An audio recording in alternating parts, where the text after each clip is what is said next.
Hello, hello, hello. Good evening, good afternoon, good morning, wherever you are in the world. Tonight we're going to talk about story of resilience. So it's all about mindset and productivity, what works and what doesn't at the end of the day. And I've got Leah with me. And I am wondering, have you ever find yourself stretched way too thin at work or on business or at home and you didn't know what to do? Or do you ever have a sense that there has to be more than life than you're currently experiencing? Or do you feel like you are constantly busy and not necessarily productive? Because I can certainly feel like this myself sometimes. So at the end of the day, this is the time for you to choose who do you want to be, how do you want to spend your time, and what are you saying yes to. And tonight it's me and Leah, and we're waiting for Mac to join us a little bit later. So feel free to comment, ask us questions, see what you can resonate from the story that we're going to share this evening with you, and join in the conversation. Definitely join in the conversation. See what inspires you to really look at things differently and become more productive in your life and in your business. Hello, Leah. Great to have you here. Yes, great to be here. I can't believe it's been another week already. I know. Time flies when you're having fun.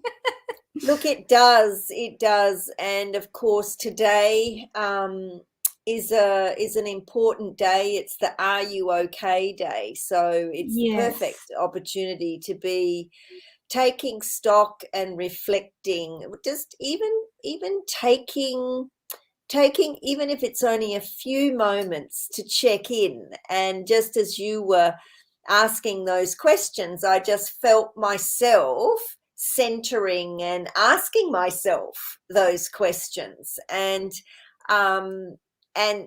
even though these are conversations I have with my clients as well, it is very different when someone else is guiding my thinking. And it's almost as if I'm not doing all the work because you're guiding me to be asking those questions of myself. Hello, Mac. Mac, hello, welcome. We're just saying that it is Are You OK Day here in Australia, and well, I guess it's globally, but I think, what is the time difference between Australia and the Philippines? Must be. I think it's only a few hours. It's 8:30 p.m. in Sydney. What time is it for you? It's 6:30 p.m. So 2 hours difference. It's only 2 hours. So how are you? Great. It's a fantastic week and looking forward to a fantastic week ahead. But again, it's tiring but productive, and yeah, we'll see what happens. Hello there. For those of you that are joining in, as Leah said, today it's Are You OK Day. And Mac is joining us here. Hello, Shams, great to have you here. And the thing is, Are You OK Day? What does it mean? It means that when we ask someone, Are you okay? It's important to listen and pay attention to what they're saying. How are they actually responding? Are they responding that they are saying they're okay, or they responding that it's not, you don't feel like you're convinced that they are okay?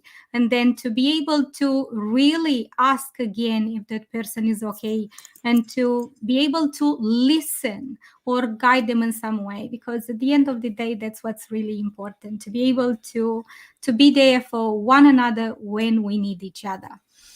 So, and with all that is been happening around the world, and here in Melbourne, where we are, we've been isolated and locked down for quite some time, and it doesn't look like we're coming out yet. So there is at least another couple of weeks.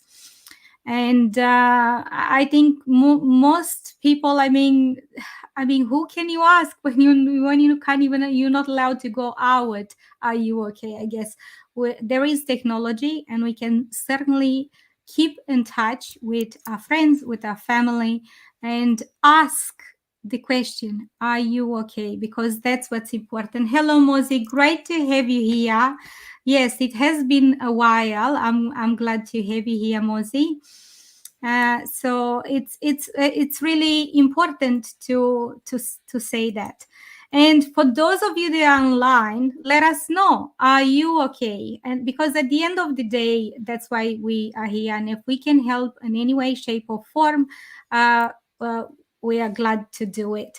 And this week we're going to continue with story of resilience. And it's okay. I'm going to invite you, Leah, to share your story of resilience and how after so many years in corporate, you've decided to really jump in and have your own business and become an entrepreneur. And along the way, you won marathons, New York Marathon, and that's I don't really know if well, yes, I've run them, but inspirational. I haven't won them, Maria.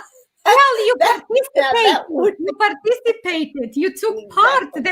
That's to me, it's winning. It's you once you participated. I certainly haven't done anything like it.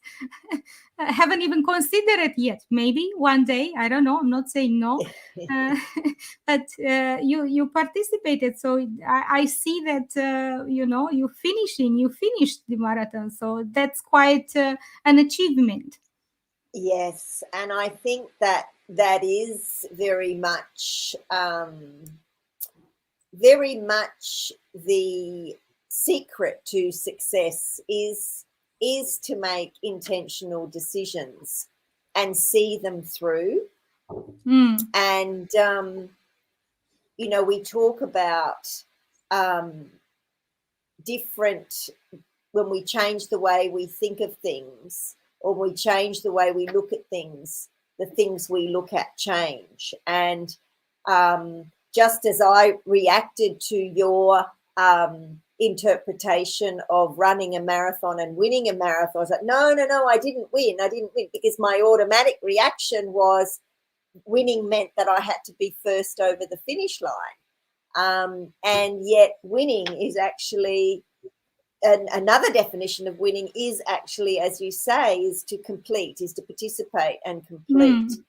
And I think that has become one of the, I guess, ways of seeing things that I have learned to choose, is that I don't fail anymore. I don't fail at anything anymore. I only get the expected result, or I gather data, right? I gather data. So it's either, yes, that you get what you expect, or you're gathering data. And from that data, you can learn, right? Because totally, yeah. So it's like another step in between. And certainly, my story of resilience, yes, it does come back to looking at what is the definition of resilience, and there is no one standard definition. It's kind of, I think this whole COVID era has spawned a whole new and fresh bodies of research into what is personal resilience, what is systemic resilience, and where do the two worlds meet? The idea of what we can control as an individual, and then what we're subject to from our environments. And my own story is very much having been a very competitive, driven. I was always driven to pursue that question of why do people do what they do, what roles do they do, and what does it give them, and what joy, what outcomes does it give them. And that really led me into a sales career very early, because sales career gives you an opportunity really to write your own destiny in a lot of ways. When you get good at that, you are not bound by salary caps. You are bound by, there are lots of different factors that play into that. But when you are a sales professional working for a company, you're still working for the man. You're still working for a boss, even if you have that capacity to make more money when you're successful, and to a large extent to determine how you work and when you work. And so that did keep me very busy and it tested a lot of boundaries in a lot of ways. And it was that constant drive to push myself and achieve more, because it fed my personal need for significance, right? We talk about the 6 well said. It played into the ego. Yeah. No, significance, but that's a ego driven. But that's how I see it. It's significance is that is one way to see it. Driven. It's a very important human need. Oh, totally. The what's in it for me driver. The what's in it for me driver is what strives. That's what actually keeps us going when the chips are down, when that is really, really strong, because people like us are much less likely to give up. People who strive for significance are much more likely to push boundaries, and that's often associated also with narcissistic personalities as well. And there's been a lot of articles and research into this area as well, is what makes narcissists successful, right? Because a lot of leaders and a lot of CEOs in the corporate world have that narcissistic tendency, and it is that seeking of significance. But also it is the ability to not take things so personally, right? Because when is it that we need resilience? We only need resilience when we feel threatened or when things feel hard. So if you're driven by something external to you, which often the need for significance comes because you want to produce something external to yourself, right? You're more likely to not be so bothered by criticism, by what other people think, by fear of not being enough. Well, you might be driven by the fear of not being enough, but the need for significance overpowers the dialogue around not being enough, or the dialogue of, fear of failure, right? It's almost like the fear of failure drives you even more. Totally, because you wouldn't want to fail, because there is no significance in failing. I mean, it all depends what we associate with failure. The shame of that, right? But I think it all depends what we associate with failure at the end of the day, because now I don't not necessarily see that as failure. So, but I think before I knew what I know now, I would have associated with failure, and that would have been shameful and not acceptable. And how do you see it, Mac? Leah touched on a lot of beautiful subjects that we can even talk about it separately on, because these are big topics, and the fear of failure really, and when we talk about significance, these two things seem to be sometimes misinterpreted as narcissistic, as what Leah said, but actually it is just human nature, and it is more on how I see this. It's more on the motivation behind and the inspiration behind all this, because the more we feel like we deny this, personalities, as we say, or things that we how it really is, it might cause more harm to us, because we're trying to avoid something that is natural, right? So I think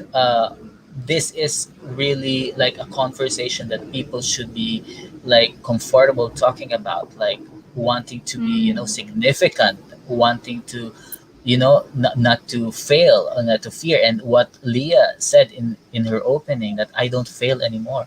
I don't fail anymore, Mm. because it's just more on data gathering, and it can just be like, as why I remember I said it before, in our previous conversations, that I'm not afraid to try, because if I failed when I tried, sometimes it just gives me the information that maybe I'm not just in the right place. And it's a step forward still, because I'm trying to get to know where I am good at, and which environment I can play the game, like at Yeah. that level, and in what Mm. Yes. industry at that level. So Yes. yeah. What Yes. I'm hearing there, Yes. you love challenge as well. So and the environment has to really support that, to be able to challenge yourself to play at that level. Okay, keep going, Leah. So you chose a career in Yes. sales.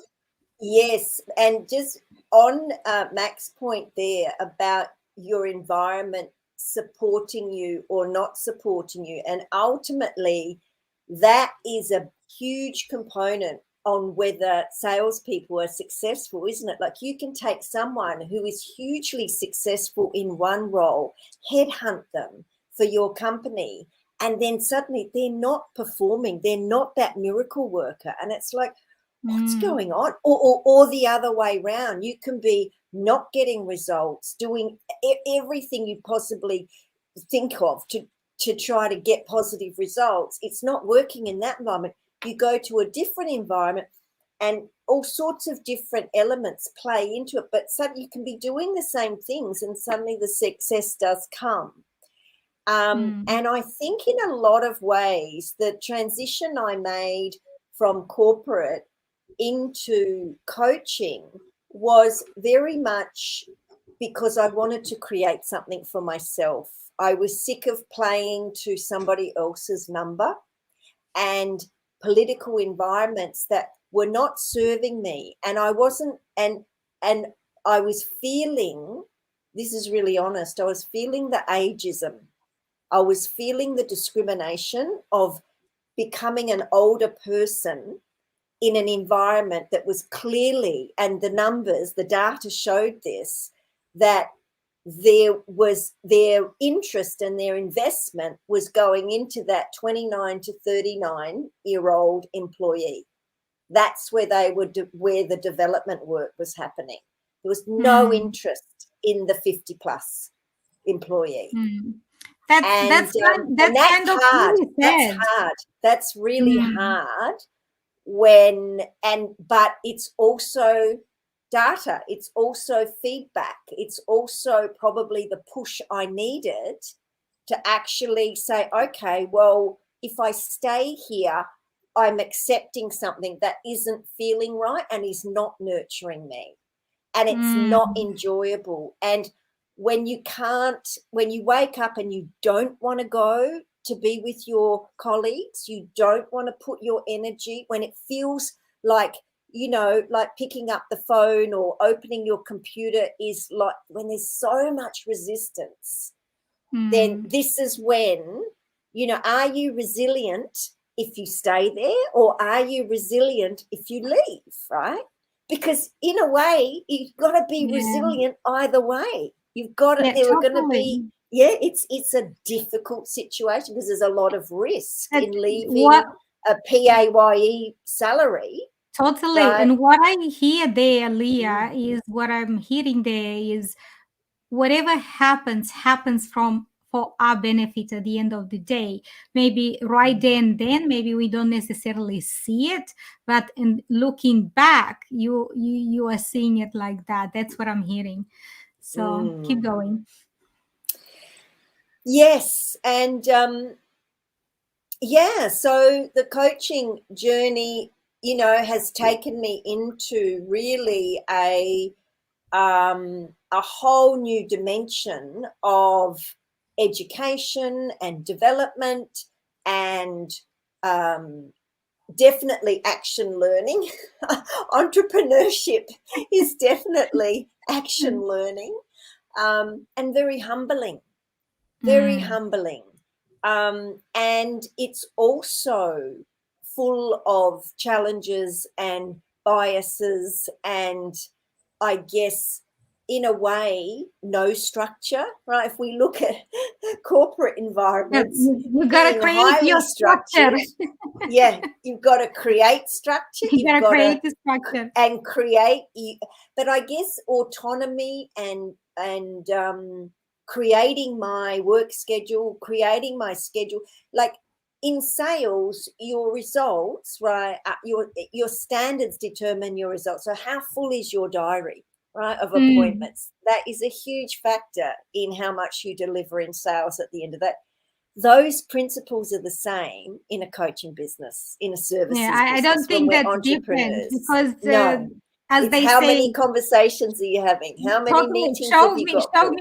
Show me how book you are, and I'll tell you how successful you're going to be. What Yeah. are you willing to do? What, and at the end of the day, it's also what are you doing and in that time that you allocate for certain things. Are you actually doing what you meant to do? Are you holding yourself accountable to follow through with what you said you're going to do? Definitely in corporate there is a lot of structure, and as an entrepreneur, as a business owner, you gotta have your structure. That's why having a daily practice that you can follow and that sustain you, especially in those moments that sometimes life can be challenging. It's really ideal. And for those of you that are listening in, feel free to participate and ask questions and let us know, do you resonate with what we are sharing? How are you finding, Mac, when it comes down to having a structure and being an entrepreneur as opposed to being in corporate, and you already have something that is set, that you know exactly what are you going to do and how you're going to do it? Yeah, before I go to that, I just want to like share something about what Leah just said. That because I suddenly had like a lot of things in mind when she she said that when we hire people that is good, sometimes when we have them in our team or in a new environment, they are not like doing that good the way we expected them to be. Because of course I'm an HR person, and that struck me like, yeah, why is it like that? But the thing is, really, sometimes we hire people, right? But when they come to the organization, we expect them to do the way we want them to do, not the Yes. way they are, right?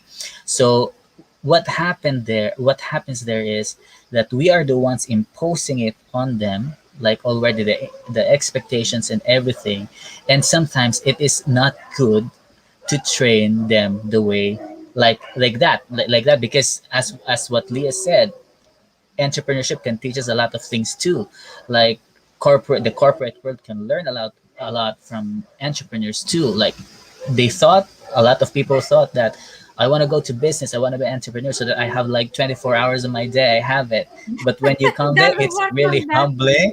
It's like 24/7 you're up, and you're like putting off fire all the time. And it's the same like when we try to be resilient, right? By like training ourselves, we have to, I think, also as what Leah said, in those crucial moments, you have to have that intentional decision making, right? When you join Mm. a new organization, do you come there to like be like them, or you are going joining the organization because you're bringing in something new in? So that is a decision like from that point of view. And it trains our mind to be resilient, because it may not look like it's aligned to resilience, but actually we are strengthening the, our mental capacity and our emotional, stance when it comes to decision making. And in crucial moments like when Leah was sharing that she decided to like what do you call it, transfer to the coaching business, Transit. transit to that coaching business. It's at that crucial moment that you actually don't have the data, right? And you are there like going for a leap of faith, following your gut, like trying to analyze things based on the past data that you have and experiences, but everything is like unsure, right?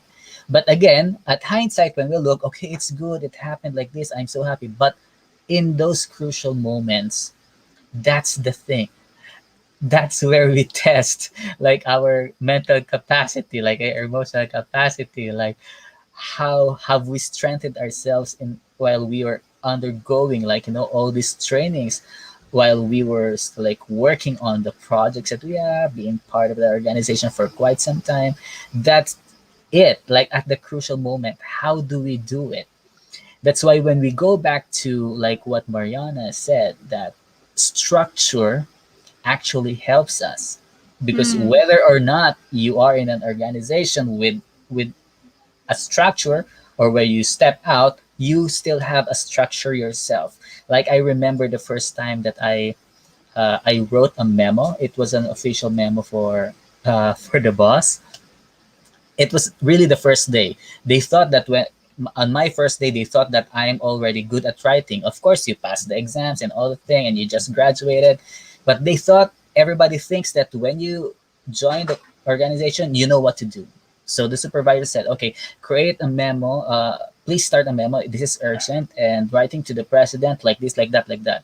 And I was just like, I don't even know how to create a memo. What is a memo, right? Like really, I don't know what that is. And I asked the supervisor, "Ma'am, how do you write a memo?"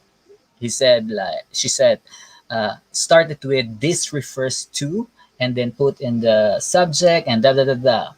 And then you know what? My first memo was a two-liner memo. It was like "this refers At to," least you've done it.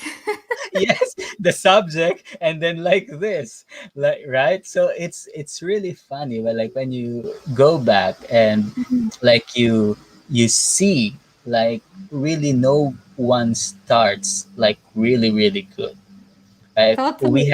We have to always understand that we can start like, what's important, we start from somewhere. It doesn't matter Mm. if it's like we're good right away or not, but what's important is we're good at something or somewhere we start, Yeah. and then we make a decision like there to start. And yeah, I think Yeah. that's an And important thing.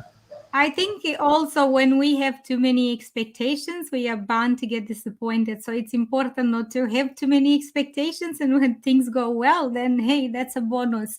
So keep going, Leah, with your story. So uh, Well, I think yes, like really honing in on when did I feel like, when was it difficult? When was I called upon to, mm, to when was resilience important? And I think making the decision to go back to uni and study coaching psychology um, was quite simple, because I was so inspired to do it. And so deciding to do it, doing it was enjoyable. I think what really started testing me and my resilience was really in the business development, the business building mm, aspect of coaching, doing coaching, like coaching other people. Look, to me, they were not that different, to be honest, mm, than sales conversations, because we're always looking for problem solution fit.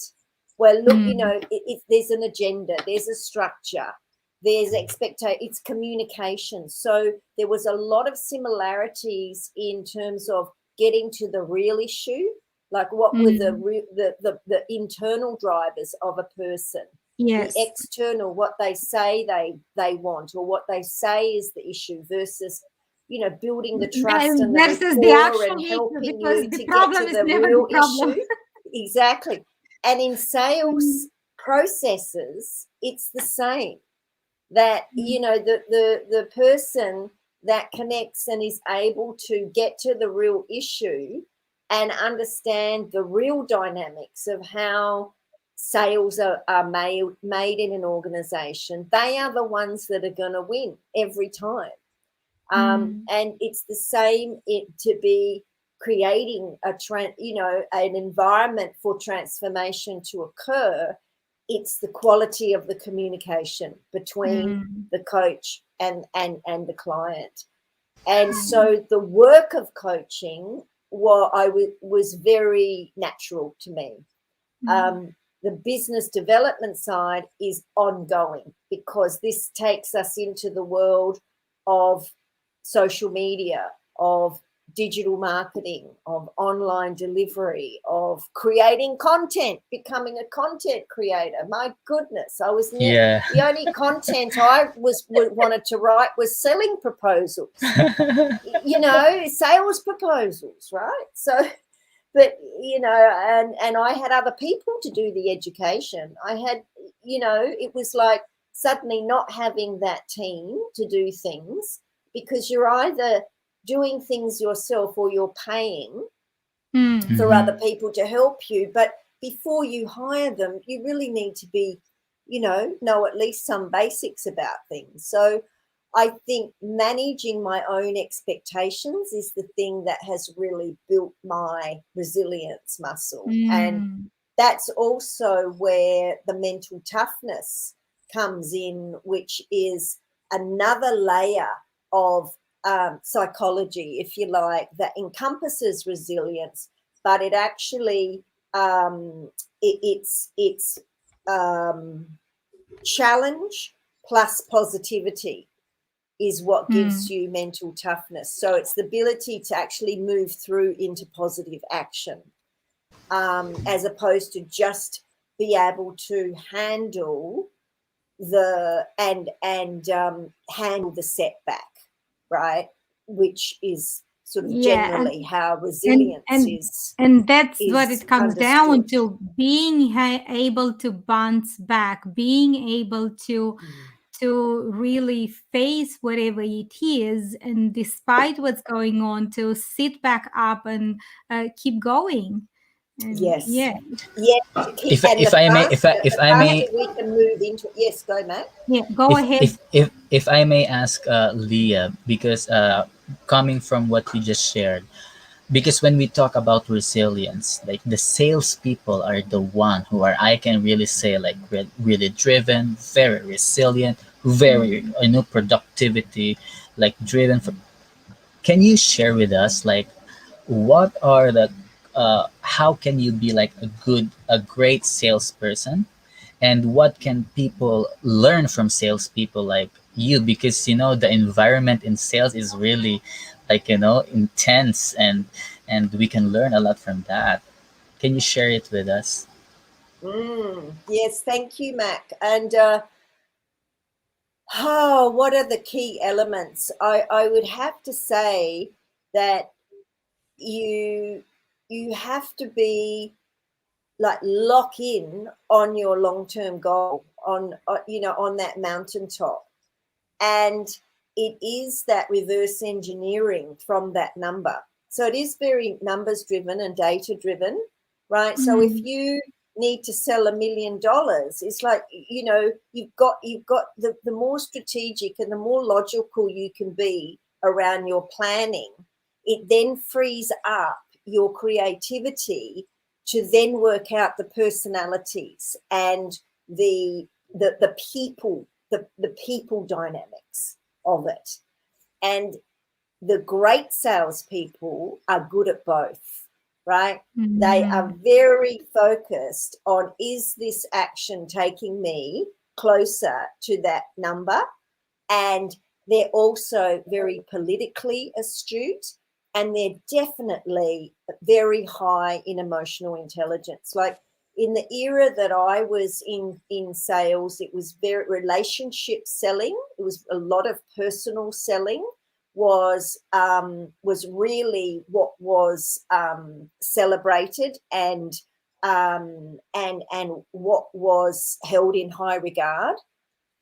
And with the advent of the internet and digital marketing and social selling, there's been a big shift more into salespeople being required to be even more consultative, right? And to do a lot more, to be much more consultative and do a lot more research before they actually have those conversations with people. So it has evolved into being much more of a consultant solutionist, and whereas earlier, it is a relationship base. It's building relationships. It's being able to have that trust, because at the end of the day, people buy from people that they trust. They like and trust. Yes. So and clients expect you to be not just savvy about your product, but about their environment as well, right? That's that as well. Yeah. So it's a win-win. So there's a much higher expectation because people are time poor, right? So again, the successful people, again, is that a sixth sense that they have as to which clients they need to be focusing more time on? Because, I mean, there are some principles like the 80-20 rule, they stand. It still stands today, that 80% of your revenue will come from 20% of your people. 80% of your outcomes will come from, 20% of the activities that you do as well. I think the 80-20 rules apply everywhere in our lives, across the board, not only in sales. I think 80-20 rule comes down to really a lot of things in our life. We can apply it in all areas of our life. Totally. Is that answer your question, Mac? Yeah, definitely.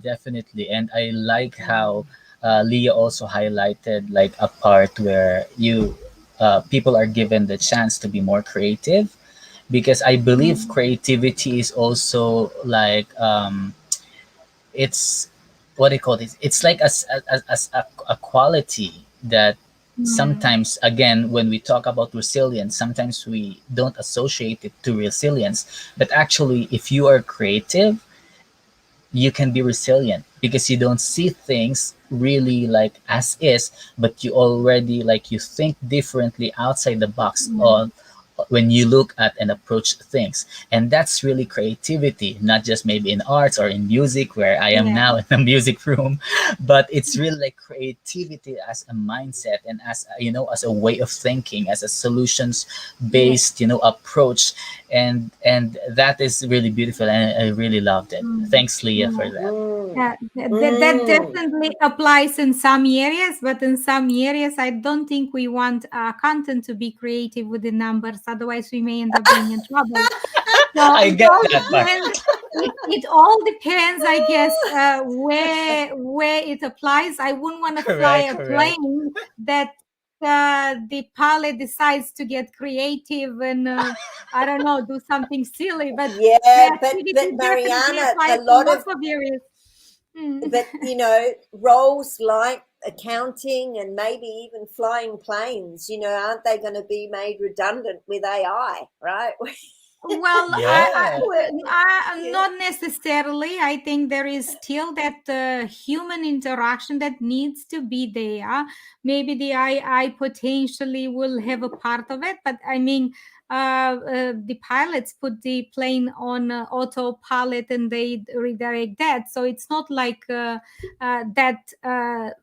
part hasn't been there when it comes down to planes. So part of it's been there for ages. But I don't think anyone can replace a human there is no comparison. There is no feeling. So you gotta have a woman No. with emotions and feelings. Well, it's interesting because I'm preparing for a presentation to give to CEOs and business owners next month, and part of that I've been researching the jobs of the future, right? And there's all kind, like the World Economic Forum does a lot of great research reports, and of course, you know, the top 5 skills that will be in demand globally. You know, there's no surprises there. It's complex problem solving. It's analytics. I would say definitely critical thinking will be part of it, at the top of it. Yeah, and they have been there for eons, right? But what has crept up the scale at number 3 is active learning.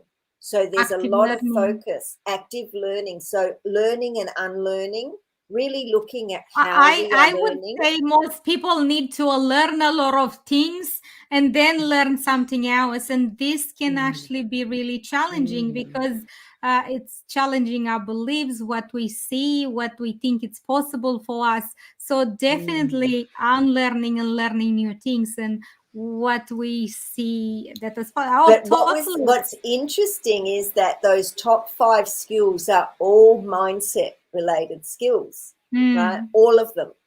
And yet when you look at where are the top 5 jobs, like what types of jobs, it's data science, it's AI, it's software development lifecycle work, it's all IT.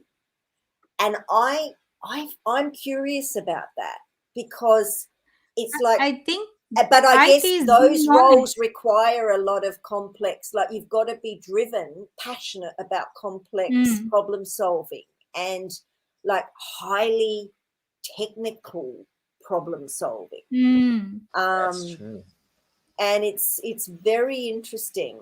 And 50% of our entire workforce globally will be reskilling in the next 4 years. I think That's true. I am not surprised in what they say, that what it used to be like back in the days when someone started in a position and then they end up retiring from the same job. So you go up the ladder and stay in the same position and you retire. This now it says like from when you start to when you finish.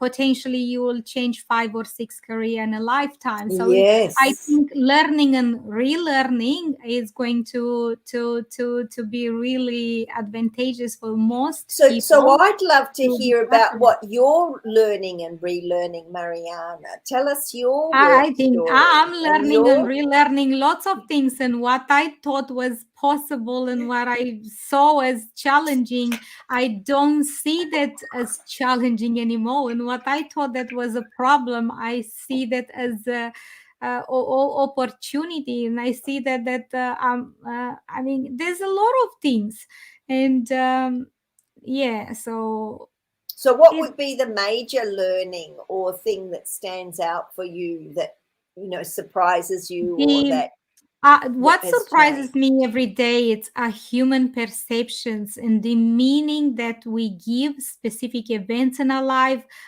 even on a daily basis, that we can I mean, and we had what the way I see it, it's we've got these biases, and we've got a lot of biases as human beings, a lot of biases, and we have a tendency to go towards whatever we lean to, and then we see that as being, I don't want to say right, we have a tendency to really go towards what we believe and see that that's beneficial for ourselves, and sometimes it may not be in our best interest, but we firmly believe, and unless there is someone there that can I'm getting feedback, Leah.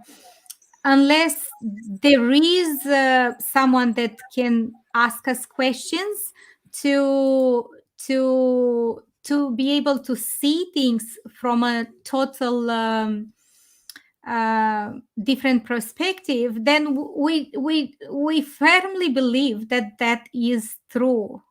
So that's and it's all in our perception at the end of the day. And I think and the way I see it, I didn't know any of these things quite a few years ago, and now I know. And to be able to stay with that, with myself, to be able to see things from a total different angle, I think that's a major learning. And to know that things are not the reality is not the reality that I see, it's my reality.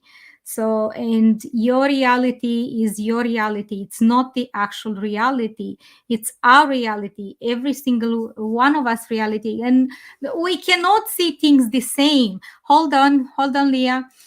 And we, oh dear, hold on, do you want to unmute You're yourself? on mute.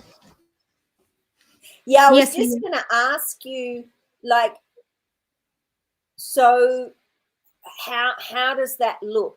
Like, how does that help you? Or can you give an example of Like, the, I guess, the so what of your reality is yours and mine is mine?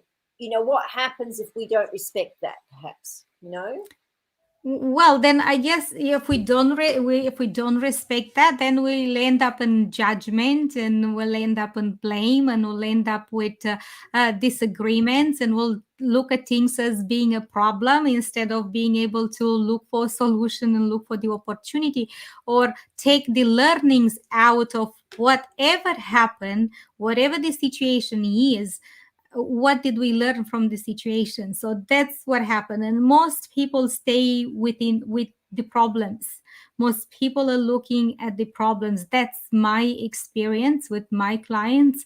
So, and it's like when you're in the forest, you look at the forest.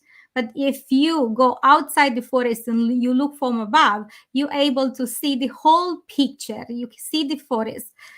So it all depends, and being able to really look from above to see a different perspective, and being able to go in the forest and see the trees at the same time.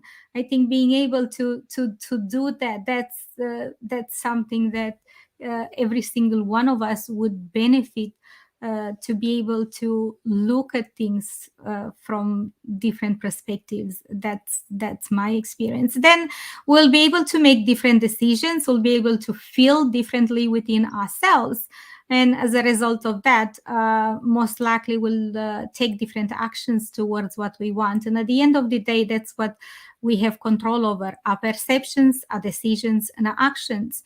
So how we look at things, how we perceive things, what do we think is possible? Do we think something in any situation? Someone sees things as a benefit, and someone else is seeing it as a disadvantage, because they are looking at the same thing from two different perceptions, two different ways of looking at it. Like even in the current situation, some people are making a lot of money and some people are going broke. And this is the reality, and this has been around for years. This is nothing new. Some people benefit when things happen, and some people are really uh, heartbroken and they lose everything. Yeah. I think having said that, Mariana, coming from what you just said, I think it's important for us to understand that adaptability and Mm. flexibility and open-mindedness is very important in this, like, quest in moving forward and being a developed, like, having being a developed person and having a very developed mind and developmental mindset. Because as we said, as Leah and you said, that you know sometimes we like have our own, like, mind and how we see things. But at the same time, I have like two thoughts. Like, one is I matter. Like, I matter how I think, how creative I am, my mindset and everything. But at the same time, I don't matter. Understanding that I don't matter because it is the market that dictates, it is the industries like this is what's happening in the world. Because, like, for example, there are a lot of things that, as what Leah said, are happening, and we don't know like the skill set that people are looking at now, the jobs of the future. While we are like talking like this, the community of NFTs, of cryptocurrency, of like all of these things are happening, and it's happening simultaneously with us. And when we like don't try to understand it, and doesn't have that mindset in understanding what is happening in the world and what is happening in the market, then we will be left behind, because we don't matter, right? We don't matter. What matters is what's really happening. You adapt to it, and you when you adapt, you survive that, and you get better in that, and you excel in that. But never in the way that like how it really is, just as is. But at the same time, it's very important that we understand that we matter, because even if there are like AIs there, if there are like the jobs of the future as like all in IT, it will all still depend on the people like behind all these things. And are we going to do it right? Are we going to create it right? Because all of this, like the blockchain has changed a lot. And I remember like in the past years, nobody knew about it that much. And some of the entrepreneurs that I had like a meeting like in the past months, they were surprised that why do I know about blockchain, NFT? I am not into current cryptocurrency. I am into training, I'm into HR, I'm into this. But it's part of being resilient, to be adaptive and understand what's happening like out there. Like we cannot say that we are not like, we cannot be political, we cannot say that we cannot be like, you don't care about what's happening outside, because all of these things matter. New policies, new ways on how to be taxed, taxation and everything. So we are like moving towards a new a world where it is like more of a whole world, like one world. They say that we are interconnected, and we need to understand like fast how can we work more efficiently together, and how can we like build a community that is strong, still founded in the principles of kindness, of productivity, of really like human sense of I say belongingness and everything. compassion, Correct. And compassion and everything, empathy, despite of all, love. because everything will be like complicated. Like, you know kids now are even like holding like mobile phones, and they are even like creating, us, we're having challenges in creating content for our social media, but these kids are creating games now, by themselves at the age of what, 10, 12. They are coding already, and they're creating their own games. And it's like, what the heck of a world are we in right now? So it's I important for think us to what what understand I- and what have I'm that hearing, Dea, we mindset. gotta keep up with technology. That's what I'm hearing, Dea. Yeah, yes, and not just technology, but because as technology like progresses, the human being also progresses when it comes to like health and everything. Like for example, before we are talking about like the mortality of people is really low. We can like die at 80 or 70 now. With technology and with everything, with health and everything, I we think it's can over like 100. correct 90 to 100. And that doesn't mean that 90 to 100 you're already like weak. You are strong at 90 to 100. So Mm, when Leah said that you are at like for example at 50 now, you are half of your life. So there's yes, like totally. 40, 50 more years to go, and it's like it's a marathon again. It's not a sprint, no. So we're still young, and I think one of the like what do you call this, the mindsets of a child is like being a sponge and open to things, to learning, and we have to Mm. continue having I, that I, kind of sense I, of we, thinking. we can definitely learn from children and have that sense of curiosity and playfulness, because I think we got conditioned, and we are, most people are not, don't have that curiosity and playfulness because they think it's silly. It's been uh, beaten out of them, bit, Mariana. The totally, system yes. has beaten them So out. But I yeah, think that's the Mac's point system. is the speed to understanding. The Yes. faster we can understand each other and Mm. have And that open mindedness to accept totally. and And And compassion. You said it before, and I think that's the big thing Compassion I hear and empathy. when you say you have a reality, another person sees the same data but will create a different picture and have a different reality.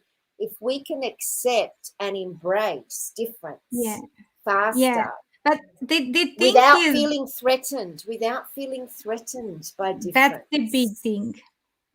Totally. And I love what Sham's saying, capacity building to prepare a winning team to collaborate with continuous sharing the daily events, with positive leadership, with continuous adjustments to changing situation is very important. So true. Thank you for sharing that.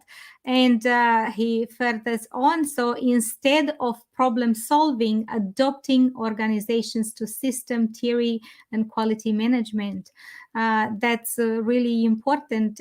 It all depends what type of management they are looking at, because sometimes we may end up with dictatorial management. I don't think that kind of works, as opposed to someone that's really collaborates and empowers people to really give them the opportunity to grow and improve and be okay with making mistakes. I think to have a go, and even if they stuffed up, to be okay with that, to accept that, and to acknowledge, and to actually encourage that.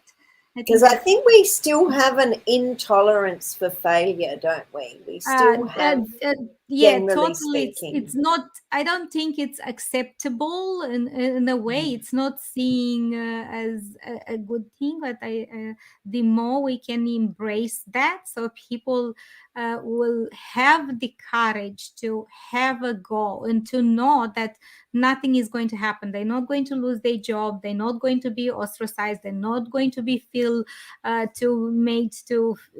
like that's really shameful, or so they can feel guilty about making mistakes. I think that's really, really important. And today's economy and culture, and to embrace all this. I don't think there are too many places that embrace failures, kind of, in a way. Yeah, and it That's has how to start. I think it has to start in the family, because if the person can, like, accept that, it kind of, propagates when they go to like a certain group or a certain organization. But if it didn't start in the family, it will be very hard for someone, for an intervention coming from HR, from leaders. It will be really very hard. So it is a cultural thing, I think, the approach to that, and how, like, we children are grown up. Because I think failure really is something that is natural, but sometimes there's also, if you hire someone to be part of your team and the person keeps on failing, I think the problem there is not with, like, it's within the person already. And I think everyone has like a certain level of tolerance to failure. But when it comes to, like, for example, being productive in the office, and because you are there to, like, provide like a certain service and a certain uh, product that you need to, like, push something like that. But I think the most important thing is our personal tolerance to our own failures, because that one dictates how will we, like, build ourselves. Like, can we go for a full sprint only, or are we there for the marathon? And I yeah, think that's what it is. That's what it is, because some people are not. Some people think they for the sprint, and some people think that they for the marathon, and that makes a difference when it comes down to the mindset. Yes, how do we look at things? Are we sprinting, or are we going the whole long, and we are going to stay with and go with the marathon? And we may leave it at this. So we did cover a lot, Leah, from the significance to the expectations to is the environment supporting us on where we are, and the importance of having a structure in place, especially when we start our own business, because when corporate, you do have the structure, you've got set targets, everything is set up, and when we start our own businesses, there is no such a thing. We got to do all ourselves before we can get other people to help us along. So this was a great conversation. Thank you very much. Feel free. Yes, Sham says people development must be priority of any business. I am totally with you there. And he also say HRM should be turned into HRD. So that's that's what it is. So we'll leave it here for this evening. If you have any questions, feel free to put it in the comments and ask questions.